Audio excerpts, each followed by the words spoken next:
বাঙালির 12 মাসে 13 পার্বণ, আর 13 পার্বণের মধ্যে অন্যতম হলো পৌষ সংক্রান্তি কিংবা মকর সংক্রান্তি। আর মকর সংক্রান্তি পুজোর প্রধান উপকরণের মধ্যে অন্যতম হলো তিলের খাজা। আর তাই রাত দিন এক করে একটু বাড়তি লাভের আশায় তিলের খাজা বানাতে ব্যস্ত কারিগরেরা। এমনই চিত্র দেখা গেল উত্তর দিনাজপুর জেলার কালিয়াগঞ্জ পুরসভার 7 নম্বর ওয়ার্ডের মধ্য আখানগর এলাকায়। বংশ পরম্পরায় অশোক পাল তিলের খাজা সহ কদমা বাতাসা বানিয়ে চলেছে।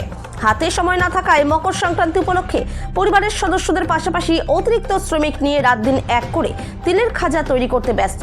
তার হাতের তৈরি তিলের খাজা তারা বাজারে নিজস্ব দোকানে যেমন বিক্রি করেন, পাশাপাশি স্থানীয় ও বিহার থেকে পাইকারেরা এসে নিয়ে যায়। পাইকাররা 80 থেকে 90 টাকা কেজি দরে হিসাবে এবং খুচরো 120 থেকে 150 টাকা কেজি দরে বিক্রি করে। কম বেশি ভালোই লাভ হয় এই তিলের খাজা বিক্রি করে। কালিয়াগঞ্জ থেকে অনুপ জয়সওয়ালের রিপোর্ট, বিগ নিউজ বাংলা। আপনার নাম? আমার নাম পরিতোষ। কি তৈরি করতেছেন এখন? এখন খাজা তৈরি করতেছি। এই সময়টা খাজা কেন? এই যে পৌষ সংক্রান্তি আছে বলে খাজাটা তৈরি করতেছি। আচ্ছা, এই কবে থেকে তৈরি করতেছেন মোটামুটি? মোটামুটি ধরো এখন 25-20 দিন হচ্ছে। এই খাজা এখন কতটা কাজের চাপ আপনাদের? প্রচন্ড কাজের চাপ, আমরা তো আসতে চাচ্ছি না, মালিক তো আমাদেরকে ছাড়ে না। মোটামুটি কবে নাগাদ থেকে শুরু করছেন কাজ? তো এইগুলা কোথায় কিভাবে বিক্রি করেন আপনারা? এই তো মালিক বাজারে বিক্রি করে, দোকান আছে, হ্যাঁ। আর আমরা কাজ করতে আসি। আচ্ছা, তো কাজের চাপ হয়ে গেছে, তো আমরাও না করে দিলে আবার না হোক, যা কাজ করতেছেন। হ্যাঁ, আমাদের উপরে যে বিদেশে হচ্ছে। হ্যাঁ, তোমাদের বাড়ি কোথায় গো? দাদা, আপনার নাম? অশোক কুমার পাল।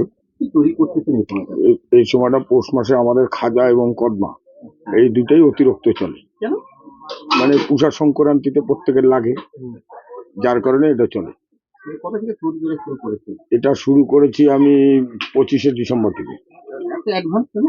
মানে অ্যাডভান্স তৈরি না করলে মালটা রেডি করতে পারি না, তো যার জন্য অ্যাডভান্সই ধরে রাখি। কিভাবে করে?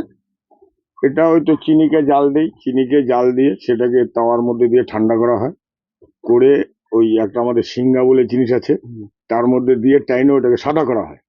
সাদা করে ওটাকে 64টা ভাঁজ দিয়ে তারপরে খাজা হয়। এখন কতজন মিলে কাজ করতেছেন আপনার বাড়িতে? এখানে আমার বাড়িতে এই মুহূর্তে 4 জন। 4 জন। এই সবাই কি নিজের পরিবারের লোক না লোক বাইরে থেকে নেওয়া হয়? বাইরের 2 জন আছে আর পরিবারের লোক সব। এগুলা বিক্রি করেন কিভাবে? এগুলা বিক্রি করি, বাজারে দোকান আছে সেখানেও বেচি, এবং বেশিরভাগ বিহারে চলে যায়। কি দরে বিক্রি করেন? এটা পাইকারিতে বিক্রি হয় 80 টাকা, খুচরাতে 100-120। কেমন লাভ হয়? তাতে হয় মোটামুটি, পরিবার নিয়ে চলে সারা যাচ্ছে। বছর কি এই কাজই করেন? না, সারা বছর আমার মেন কাজ হলো বাতাসা। এই সংক্রান্তি উপলক্ষে বানাচ্ছেন? হ্যাঁ, এটা সংক্রান্তি উপলক্ষে হয়। হাতে তখন সময় না, কতটা কাজের চাপ? প্রচন্ড চাপ, প্রচন্ড, মানে গোটা রাত কাজ করলেও কাজ শেষ হবে না।